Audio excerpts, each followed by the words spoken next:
Bismillah walhamdulillah wa salatu wa salamu ala rasulillah wa ala alihi wa azwajihi wa dhurriyatihi wa ashabihi wa man wala wa ba'du falhamdulillah thumma alhamdulillah. Assalamu alaikum wa rahmatullahi wa barakatuh. May Allah Ta'ala accept our time here together, sitting in the masjid. For those of you who came for the program, may Allah Ta'ala reward you for coming and attending and waiting patiently.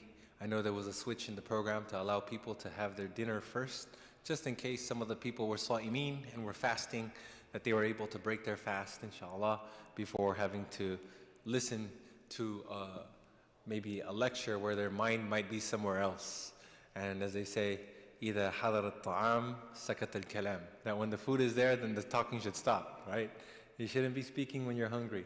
To the point, even if you are eating and the iqamah is called, you're actually allowed to finish your food if it's going to be distracting to you. If you're going to be thinking about the food or you didn't get a chance to eat, sometimes we take it to another level, and it's like every night, mashallah, we're just missing the prayer because we're eating. That's not the intent there. But if a person were to be eating or they're going to be overly distracted, you'd rather take care of your haja, take care of your need, and then you can focus properly in your act of worship. So may Allah Ta'ala accept from those who were fasting and make our sitting here a source of blessings. Ameen Ya Rabbal Alameen. It certainly is a very Mubarak time. For those of you who came for the Jummah khutbah, we spoke a little bit about the virtues of the 10 days of Dhul Hijjah, and we're in the midst of it.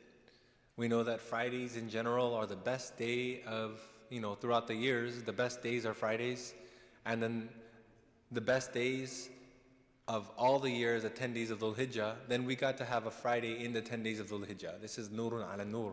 It's light upon light to be able to have that. And then we ask Allah subhanahu wa ta'ala as we approach now the day of Arafah and the Yawm al-Nahr. These are all amazing things in our life. And the people who are in Hajj, may Allah bless them, may Allah accept from them, may Allah ta'ala allow them to return home to their families safely. And if you meet a Hajji, if anyone here knows someone on Hajj from your community, when they come back, we were encouraged by the Prophet ﷺ to actually request their du'as when they come back. And the Prophet ﷺ made a du'a, Allahumma ghfir lil hajj wa liman istaghfara lahu al-hajj. That Allah forgive the one who goes on Hajj and forgive anyone that person seeks forgiveness from also. So there's an added virtue that when you see these people, you should ask them for your du'as when they come back. You should welcome them, you should congratulate them, you should ask Allah to accept from them, and then you should also ask them to make du'a for you. Because they're in a state of purity, they're in a state that they're forgiven, and we know that the more pure that a person is, the more powerful and accepted their du'as are. Sometimes our own sins can be an impediment from the acceptance of our du'as. So you find that, mashallah, the Muslims all over the world were saying, Oh Allah, Oh Allah. But there are some things that are preventing those du'as from being accepted. And we pray that we're not among those people whose du'as are being deprived. And of course, Allah subhanahu wa ta'ala's knowledge is infinite, and sometimes He gives in other ways. But we don't want to be among those people who their own sins become an impediment from their du'as being accepted. But the Haji, they're in a state of maghfirah, they're in a state of forgiveness, and it should be something that we are excited and happy for them about. So if you know anyone who went for Hajj, meet them, greet them, welcome them, and ask them for their du'as and for forgiveness. For the people who are in Hajj, they just had the day of Tarwiyah. And again, I did speak a little bit about this during the khutbah, but I wanted to add a little bit more. And this is the background according to some of the commentaries. For example, in the tafsir of Imam Qurtubi rahimahullah, he discusses the background behind some of the names of these days in Hajj. So you have the Yawm al-Tarwiyah, the watering day, because the literal meaning of Tarwiyah is to quench someone's thirst. It's one of the meanings, so the Hujjaj would do this. But it's important to know, though, as Muslims, that the Hajj is something which is related directly to the Hujjaj. Those acts of ritual worship are for them, not for us. So like on the day of Arafah, you don't stand outside in the sun in your backyard making dua. This is what people will do on the plains of Arafat for those who have went on Hajj, and inshallah for those who will go on Hajj. You actually go in the outskirts of Mecca. It's one of the things which are kind of counterintuitive, where Allah Ta'ala commands us all to visit His house in Mecca Mukarramah, the Kaaba Sharifah. But in order for your Hajj to count, you actually have to leave Mecca. So Arafah, the plains of Arafat, are actually in the outskirts of Mecca. They're not inside the Haram Sharif of Mecca. So you go outside, and then that's when your Hajj is actually accepted. And you stand as long as you can. The Prophet ﷺ, subhanAllah, he stood making dua in the heat of the sun for the entirety of the day. So this is the one time when the Muslims are commanded to make jama' bayna salatain. So you actually reach the plains of Arafat for dhuhr prayer. And when dhuhr enters, you pray dhuhr prayer and asr prayer together. Even if you're from Mecca, you will make the jama' bayna salatain, you combine your prayers together. And then there's no more prayer until Maghrib, until the setting of the sun. What's the purpose of that? Just so now you don't have to worry about salat and you can just do whatever you want? No, the reason is so that you can just preoccupy yourself with only making dua to Allah. So after making the dhuhr and the asr prayer, the Prophet ﷺ stood in the heat of the sun. And for those of us who have been in those areas of the world where it's extremely hot, you will become overwhelmed by the heat. The Prophet ﷺ stood making dua for his ummah, making dua for all of the believers to come until the last day. Until this time it was basically Maghrib. And then when the sun sets at the time of Maghrib, you don't pray Maghrib. You make your way, you leave the plains of Arafat and you go towards Muzdalifah. And you will usually reach there at Isha time. And then you make jama' bayna salatain. You combine two prayers once again in the Isha time. You will pray Maghrib with Isha. Just so you can fulfill the rites of Hajj, this important day. You combine the prayers early in Dhuhr, and then you combine the prayers late in Isha. And in between, you are performing the rituals of Hajj. So, of course, us Muslims, we can't then say that, okay, it's the day of Arafah, I'm going to combine Dhuhr and Asr, and then I'll combine Maghrib with Isha late at night, and then I'm just going to make dua. The rituals of Hajj, the manasik al-Hajj, are for the Hujjaj. It's something which is regional. So there isn't this need that the Muslims all over the world must be following the Hujjaj. This is a misconception that people have, that somehow then whatever they're doing there, we must be doing here. This is a different thing that we're not going to get into a whole kind of sub-discussion of what happens, but, and whatever people have decided to do, that's already decided. But I guess one of the things I'm alluding to is just because it's the day of Arafah in Mecca Mukarramah, it doesn't mean that it has to be the day of Arafah everywhere else in the world. That was not something that the Prophet ﷺ actually told the Muslims to do. It's something which was unprecedented. So the way that you determine that any month throughout the year is the same way you would for every other month of the year. So there isn't a need to have this link between where you are in the world for the day of Arafah or the day of Eid, along with the people who are on Hajj. As a matter of fact, the Eid al-Adha was legislated and became mashru' في السنة الثانية الهجري. In the second year after the Muslims made hijrah to Medina Munawwara, that's when Ramadan became obligatory and Eid al-Fitr and Eid al-Adha were established. So there were other paganistic rituals of the mushrikeen, and they had their own festivals and celebrations. And the Prophet ﷺ told the believers that Allah has given the Muslims Eidain, 2 festivals, and has replaced all the other festivals with these 2 festivals. So Eid al-Adha became mashru' and established in the second year of Hijrah. Whereas Hajj, meaning that there was already Eid al-Adha, there's udhiyah and animal slaughter was taking place, and it was completely separate and had no association with the manasikul Hajj. Because in Hajj itself didn't become legislated until the 9th year of Hijrah, before the Prophet ﷺ would pass away by 2 years. So they weren't able to go back to Mecca to make the Hajj, and that's one of the reasons why. But after the Fath Mecca, once the conquest of Mecca took place, and they were able to rid the Kaaba Sharifah of all the different idols that were surrounded there, then the Hajj was established. And that wasn't until the 9th year of the Hijri calendar. So for the 7 years before that, they already had Eid al-Adha. Again, the point being that there's a separation between what the Hujjaj will do and what the Muslims everywhere else will do.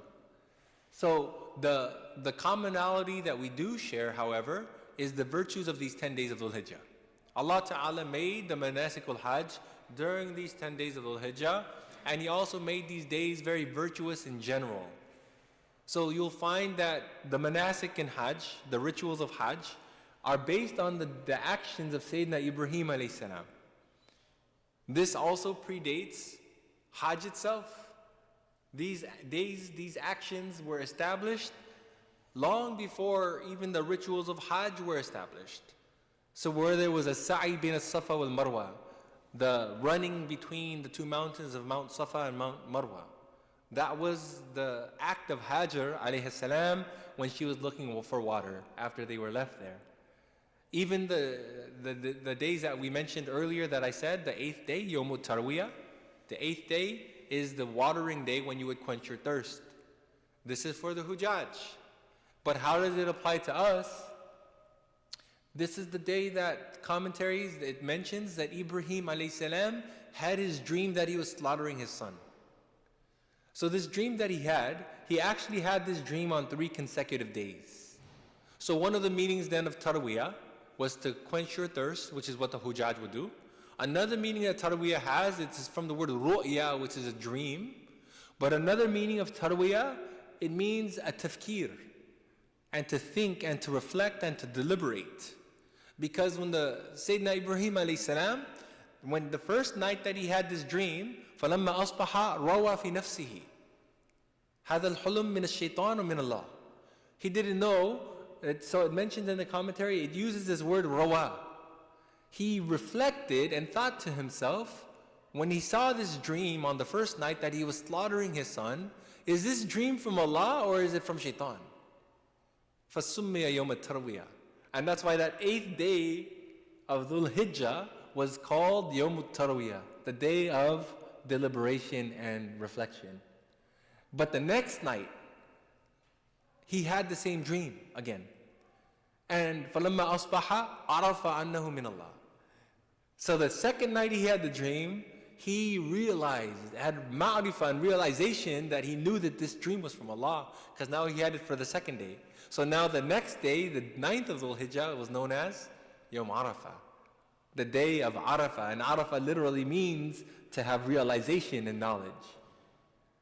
And then he had that dream again on the 3rd night. 3 nights in a row.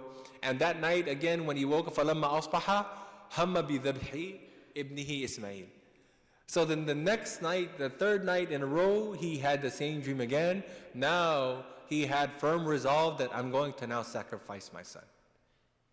So Allah Ta'ala speaks about this in the Quran, فَلَمَّا بَلَغَ مَعَهُ السَّعْيَ, that when now Ismail had reached that age of sa'i, the age of effort, when effort becomes now mandatory on a young adult, they're able to now strive. Inna sa'yakum lashatta. Allah says in the Quran that your efforts are very vast and they're very plentiful. Everyone's doing something.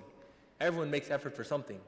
So when Ismail had now reached this age of discernment where he's capable of working now. And this is also when it gets fun for a father. You can actually go out and do things together. When they're little babies, they're usually spend more time with their mother. And then as they get older, your son, you take with you and they're able to go and work with you and, do more physical activities with you. So it was a very meaningful time in the life of Ibrahim alayhi salam also. So when he reached this age, and the commentators mentioned that he was about 13 years old, Sayyidina Ibrahim alayhi salam saw in his dream, قَالَ يَا بُنَيَّ إِنِّي أَرَى فِي الْمَنَامِ أَنِّي أَذْبَحُكَ. Oh my son, I have seen in my dream that I'm slaughtering you. فَانْظُرُ مَاذَا تَرَى. So what do you think I should do? قَالَ يَا أَبَتِ افْعَلْ مَا تُؤْمَرُ سَتَجِدُنِي إِنْ شَاءَ اللَّهُ مِنَ الصَّابِرِينَ. He said, oh my father, do what you've been commanded. You will find me among the patient. You will find me among the patient. Such an amazing response that his son gave. And I spoke about this a little bit in the khutbah, so I don't want to just reiterate and say again. But this was again one of the wisdoms that Ismail alayhi salam had. He didn't ask him his opinion because he wasn't sure what to do. He knew exactly what he needed to do. Ibrahim alayhi salam knew exactly what he needed to do. But sometimes as a parent, you need to find out for yourself, does my child know what they need to do? You can't always just tell them, do this, do that. At some point, you need to help them reach a point of understanding where they can make the right decisions in their life. This is an important part of tarbiyah. And raising our own children is that you raise them to be believers and to make those difficult decisions that aren't always very glamorous and attractive. And that's why he said, "Satajiduni insha'Allahu minas sabirin." You will find me among the patient. Sometimes doing the right thing is very difficult, and you need sabr. You need to have patience, and you need to be able to have grit. We have grit in everything except for obeying Allah. We're willing to put in hard hours at work, at the university to get good grades when it's finals week, and when we have projects. We work extremely hard. But for some reason, when it comes to religion, we have to default to this idea that ad-din yusr, religion is easy. It's one of the most abused hadith of our Prophet ﷺ. Because the statement that our religion is easy is 100% haqq, 100% truth. But how it's applied is sometimes it's misapplied. Sometimes it is misapplied. Deen being easy doesn't mean that you don't have to struggle. It just means that we're not being asked to do anything we can't do. But waking up for Fajr, for example, is easy. I can wake up a 5-year-old and they'll wake up. It's not difficult. But it's hard on the nafs. It's difficult in terms of the nafs. But it's easy in terms of the act itself. It doesn't require some like mathematician to pray Fajr. You don't have to be like a world-class sprinter or bodybuilder to, you don't have to be 6'10" to pray Fajr. So if Islam said, for example, as a Muslim, you need to be able to dunk a basketball. That's difficult. That's something that you won't be able to do. You have to work really hard in order to do that, and you still may not be able to ever do that. Everything in our religion that we're asked to do, we're fully capable. That's what deen being easy means. We're not told to do something that you need some like God-gifted like physical ability to do. So deen, but it's still hard, we know. It's hard to wake up. It's hard on the nafs. So when it comes to obeying Allah, we have to help our kids also understand that deen isn't always glamorous. We can't always, feel compelled that we have to associate religion with entertainment and fun. So we do want to make religion enjoyable, to bring, to get their foot in the door. We don't want like they come to the masjid and they feel like they're miserable. So we do activities for them. We do things like this. We have sporting events for them, and like soccer tournaments, and weekend summer camps where there's art programs. But at some point, our own children and ourselves have to understand that there's also an element of sacrifice in our religion where it's not always going to be fun. If we always associate our religion with joy and entertainment, then when it's not joyful or entertaining, you may not find that our children and ourselves even feel inclined to do what we're supposed to. This is one of the lessons we get from Sayyidina Ibrahim alayhi salam and his son. You're going to find me from among the patient, my father. Do what you've been commanded. You can sacrifice my life. So this is one of the other reasons, again, why it's called Yawm al-Tarwiyah, because Ibrahim alayhi salam initially had to deliberate and reflect. Is this dream actually from Allah or is it from Shaitan? But when he had it the second day, Yawm Arafah, he knew now that this was something which was from Allah subhanahu wa ta'ala. And then when he saw it on the third night, khalas, he had firm resolve and he went to go do the action. So he told his son, and his son, this was his response. So this is again the moments that we find ourselves in, even though we're not ourselves on Hajj. The Hujjaj, they have their own rituals. Us as Muslims, we should think about the sacrifice that was made by our forefathers, Sayyidina Ibrahim alayhi salam, and by Ismail alayhi salam. And during these last few days of Dhul Hijjah, that we also do our best to make effort. We do our best to give extra time towards worshiping Allah. Spend this day, like tomorrow is a Saturday, and Sunday will be Eid that will be celebrated here in the masjid, so meaning tomorrow is a day of Arafah. Then on that day, it should be where it has fallen on a Saturday. Many people are off from work. It's already summer, so many people are off from school. Instead of treating it like a regular Saturday, treat it as a day where you try to do something more than you normally do for the sake of Allah. It doesn't have to even be the entirety of the day, but it should be more than what we do normally. And the more, the better. One example is fasting. So the Prophet ﷺ, he mentioned in the hadith that he has hope that by fasting on the day of Arafah, that he will have the past year's sins forgiven and the coming year's sins forgiven as well. Such a great virtue for one day of fasting that Allah Ta'ala is offering. Now, this is another kind of interesting point because the Hujjaj, they're not supposed to, or they're not encouraged to have to fast on the day of Arafah, because it could actually weaken them. They're already drained out, and they're already tired from the manasik, and if you go out on Hajj, by that day you're already feeling extremely physically sometimes overwhelmed. So if it's going to weaken you even more, you don't need to fast. You don't have that virtue. You don't need that virtue because you're already on Hajj. You're already on Hajj. So that's different. But the people who aren't on Hajj, they are 100% encouraged that you should try to fast on the day of Arafah. And then the next day, the day of Eid, Yawm al-Nahr, we get to celebrate Eid, but the Hujjaj, they don't celebrate Eid either. So the next day they're going to be leaving once the sun sets on the day of Arafah. As I mentioned, they leave to Muzdalifah. They spend the night there in Muzdalifah, and then they pray Fajr there. Once the dawn rises and you have light rising up, they pray Fajr in Muzdalifah, and then they make their way towards Mina for the Jamarat, the Ramyul Jamarat, the stoning of the shayateen, of the pillars. They do that instead. They don't have Eid prayer on the 10th day. It's different. But for us, we have the day of Arafah. It's coming again tomorrow on a Saturday. We have an opportunity to hopefully commit ourselves to more acts of worship.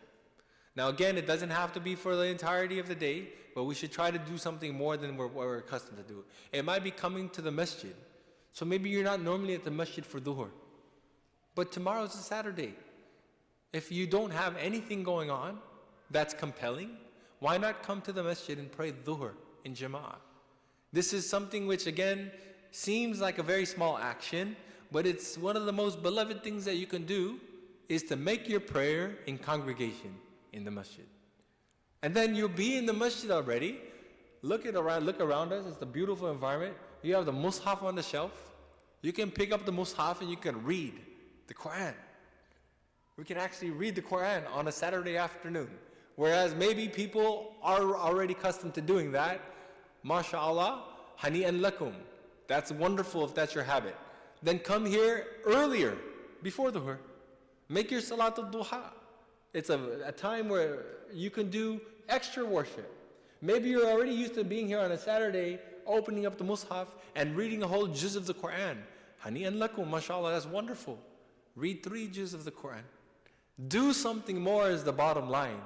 And then there's still time to spend with your family, to go out to the park and do whatever else that you might want to do.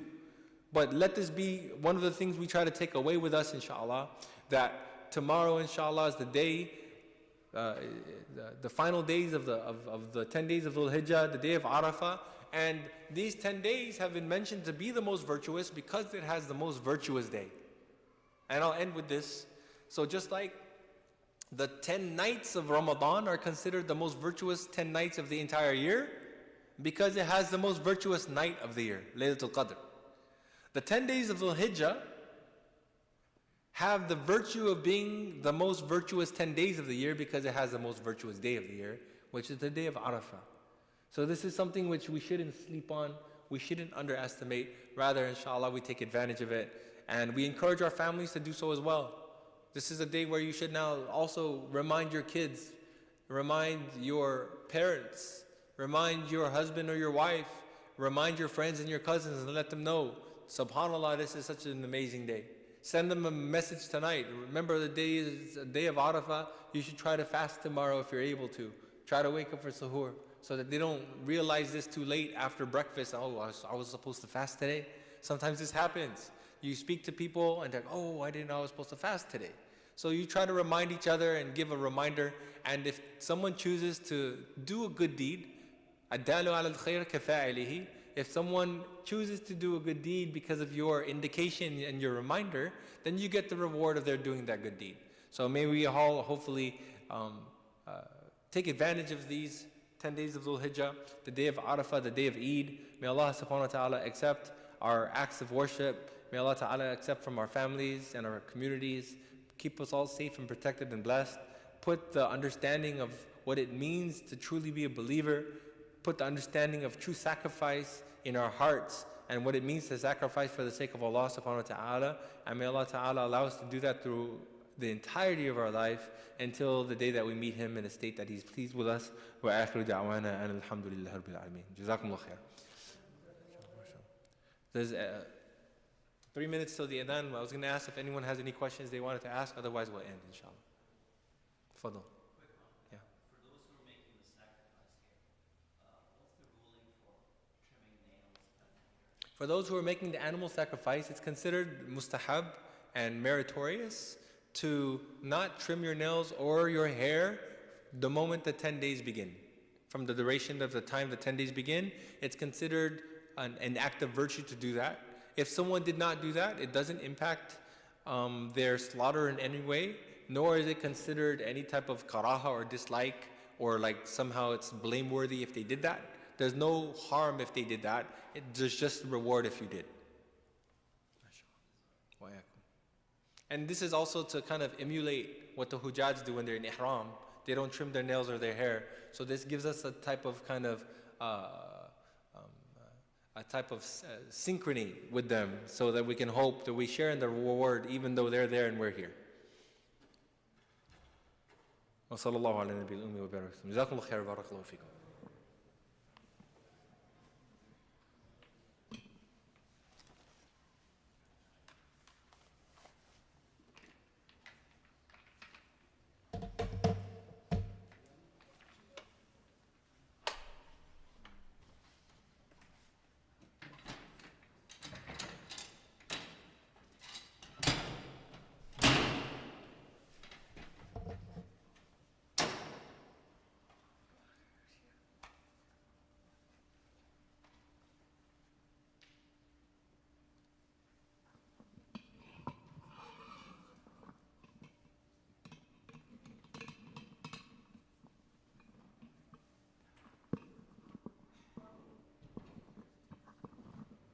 شاكر.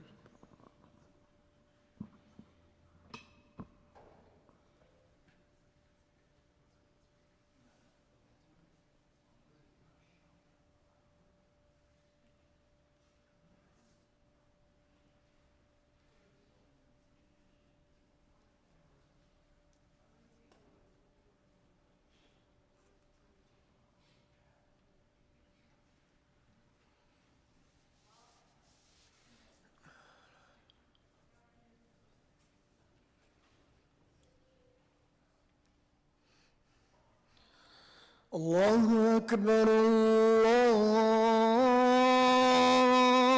الله أكبر الله أكبر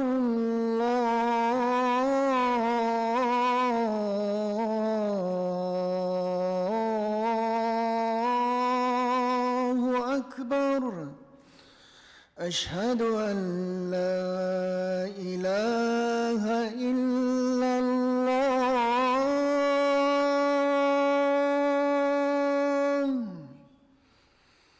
أشهد أن لا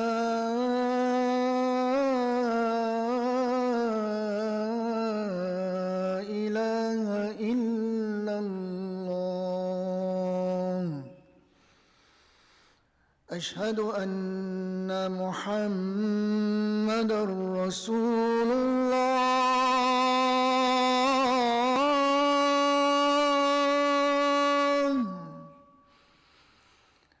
أشهد أن محمدًا رسول الله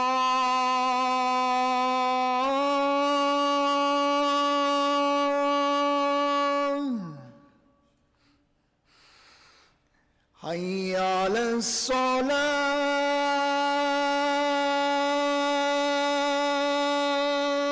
الصلاة حي على الصلاة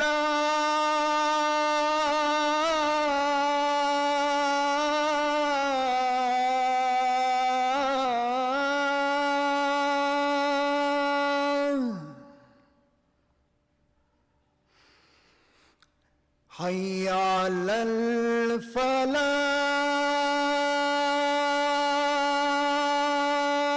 الفلاح حي على الفلاح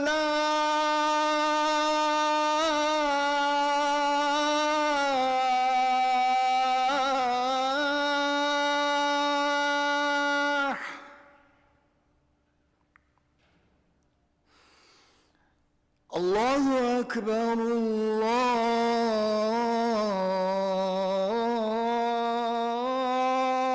الله أكبر